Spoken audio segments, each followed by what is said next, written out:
Hey folks, and welcome to the Coastal Stoic. I'm Craig, here again on the sunny, very sunny central east coast of Florida on a hot day. It seems like everywhere is hot days right about now. And I want to thank you very much for joining me. Thank you very much for hanging out for just a little bit and trying a couple new things here. I'm trying a 1 and 2, 1, 2 camera angles just to have some fun with it, but also to, I don't know, mix it up a bit. One of the reasons I'm doing this is to kind of tap into a creative space. So I'm going to try this creative space and see how it works out. Also, this is going to be different in that I'm going to be doing this in a 2-part series. So this is going to be part 1. This is going to be story time. And part 2 is lesson time, or a connection time, or what I learned time. So lesson, I guess. So let's get to it.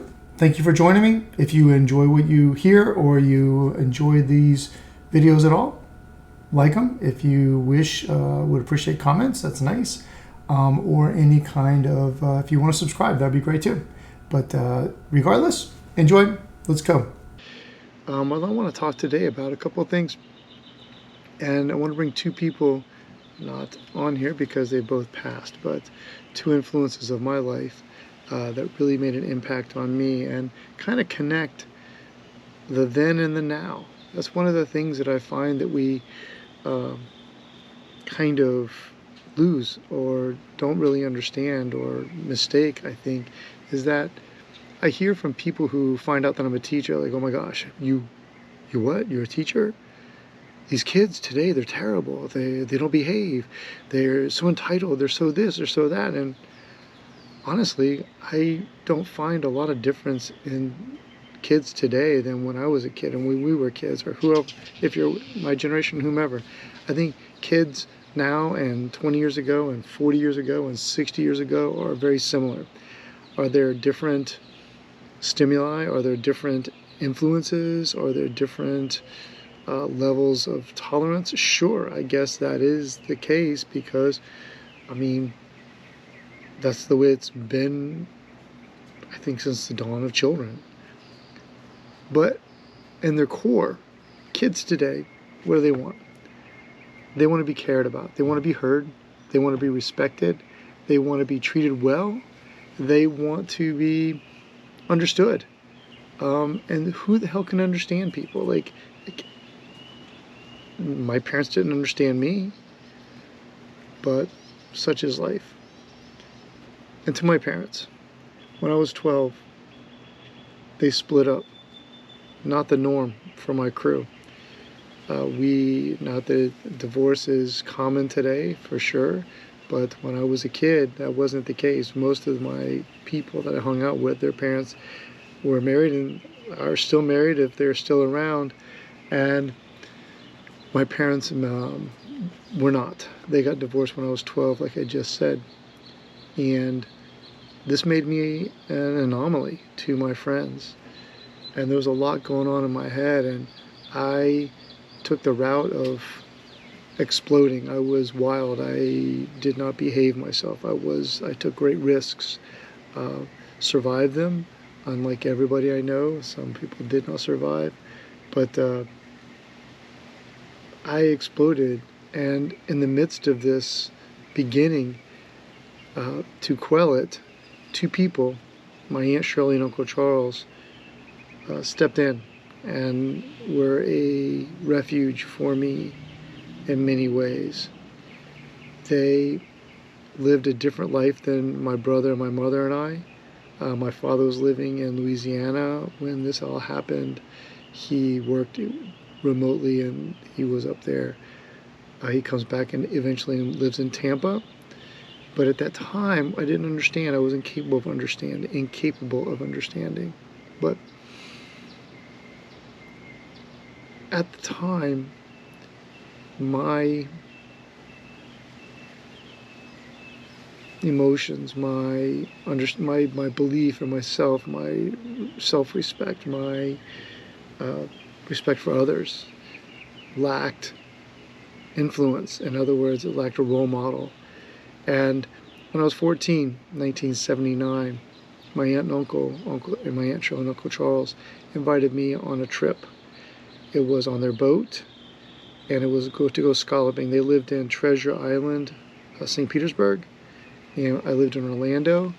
I took the Greyhound bus over to their house, and that night I stayed the night. That morning the next day, they worked for part of the day, then they came home and we got on the boat with several other boats and took the run up towards Tarpon Springs. I want to make sure the gate was closed, the dogs could stay in. That morning as I got up with them and I'm hanging out at their house. They lived in this beautiful little Art Deco house, 2-story house in Treasure Island, so in 1979. My brother and I and my mother, we did not have much money at all. We had very little. We had limited budgets to go grocery shopping. We couldn't have extra things. My mom was still making some of my clothes back when making clothes was actually cheaper than buying clothes. I don't know that that's the case anymore with fabrics and things. But I went to their home and I got to live in their home by myself for several hours the day we left, because they worked for half the day or so. They came home and then we took off and went on our trip. As a 14-year-old boy, sitting by their pool on the water with their yacht, I considered it a yacht, this 36-foot Trojan, was parked docked at their house, because they lived on Tampa Bay there in St. Petersburg. And it sang to me, man. It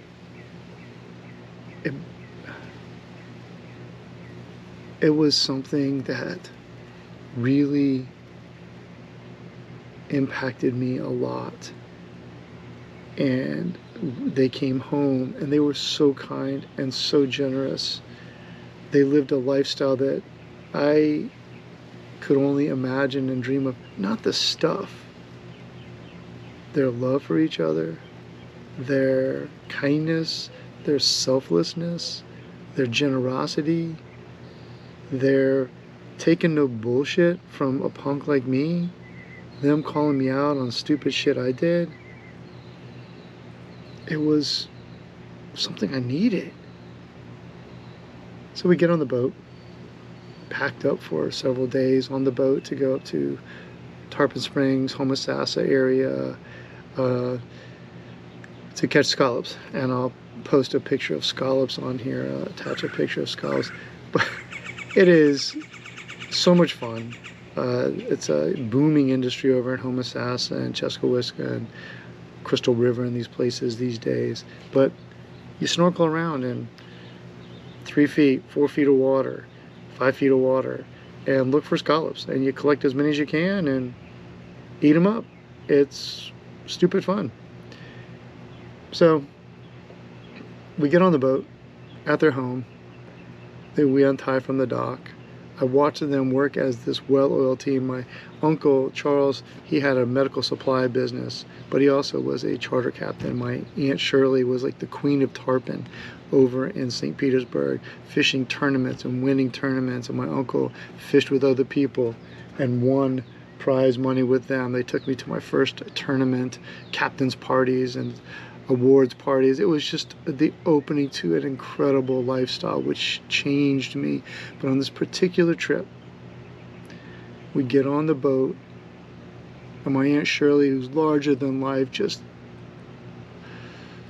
loud in a beautiful way. She makes a couple of cocktails, I'm sure martinis, but I don't remember exactly. Maybe margaritas, but I'm guessing martinis, as they were getting ready to roll. And we are cruising down the intercoastal with this 36-foot boat with the engines running and the diesel going and the churning of the water behind the boat. Just beautiful and smooth, and she says, have you ever heard of this music? And I'm like, I'm not sure what this is. And she breaks out an 8-track tape, which I'll try to get a picture of because many people might not have any idea what an 8-track is. She puts an 8-track tape into the 8-track player back in 1979. And what does it happen to be? It has to be this new album by this guy, Jimmy Buffett. People may have heard of him. And Jimmy Buffett and the Coral Reefer Band. And it was Changes in Latitudes, Changes in Attitudes. And that music and that moment, and I didn't get a martini, I was 14 years old. However, with my Uncle Charles up on the bridge and my Aunt Shirley bringing him a drink and going up to the bridge with them and cruising on this boat, this poor kid from Orlando who had to wait to see if we had enough money left over to buy Captain Crunch, because if we didn't have money left over at the grocery store, I wasn't getting Captain Crunch. And their laughter, their jokes, and this music that I listened to was just intoxicating. And I wasn't intoxicated. And we're talking about a time in my life where I delved into things at an early age to self-medicate the pain that I felt. And I didn't need it. I wasn't even thinking about it. I'm on a boat with people I love and who love me and listen to me and want to do something for me. And I want to do something for them. And off we went, and we had a beautiful time, getting scallops and having a good time, meeting people, watching people be silly, watching this lifestyle happen, and it unfolds. And I tumble from this experience back to Orlando, back to Boone High School, back to my world, back to my wildness, back to my stupidness. And then every now and then I get a reprieve and get to go back over to hang with them and experience this again. And I tumble back into my stupidness. And as a teacher, as a father, but as a teacher, I see kids today, and they are not so different than I was at 14 and 15. They need someone to love them. They need someone to respect them.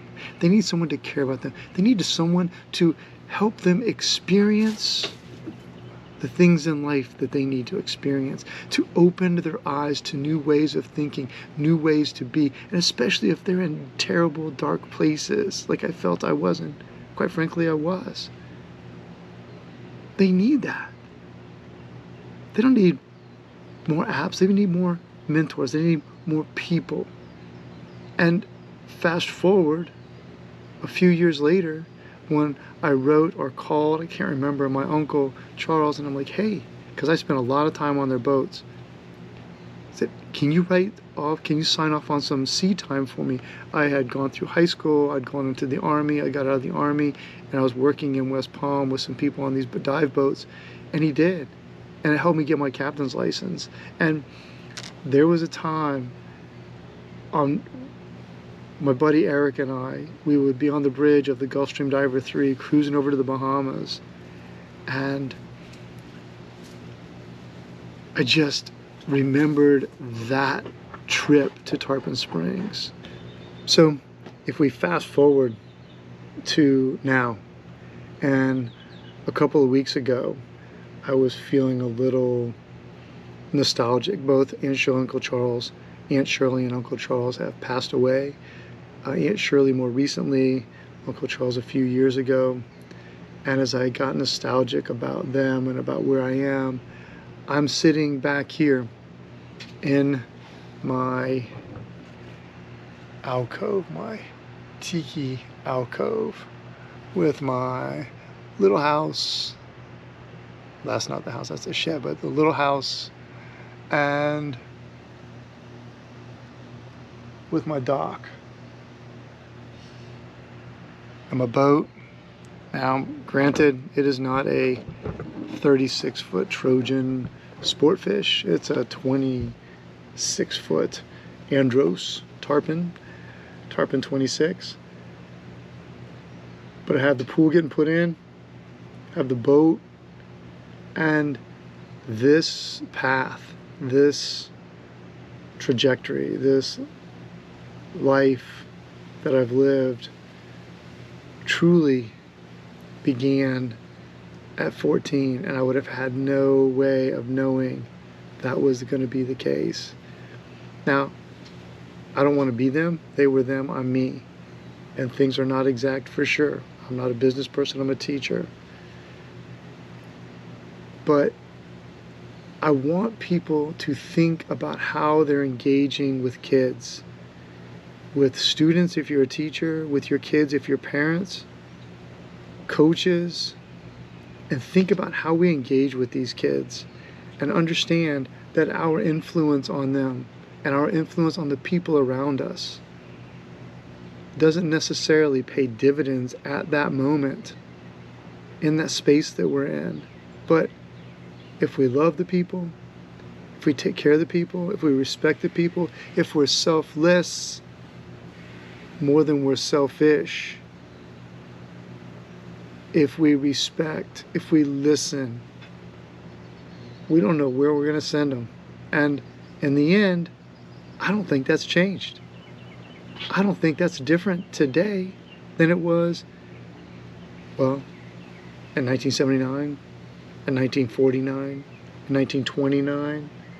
You can find this type of story, this type of moment in so many people's lives. So before we discount the youth of today at being too, what's the word, too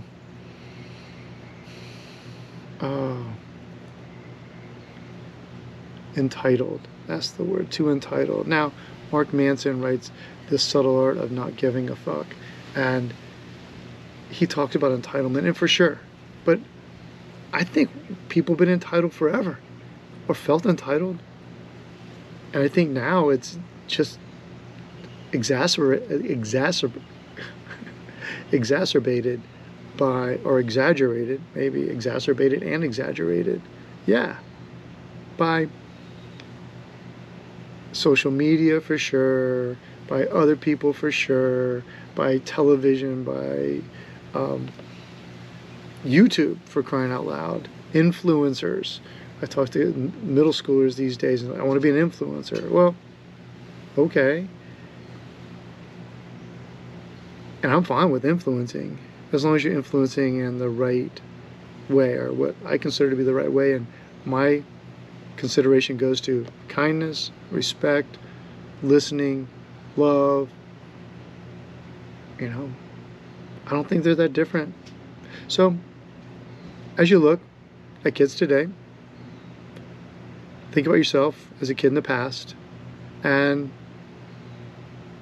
maybe find some common ground and look to influence kids in a way that is positive.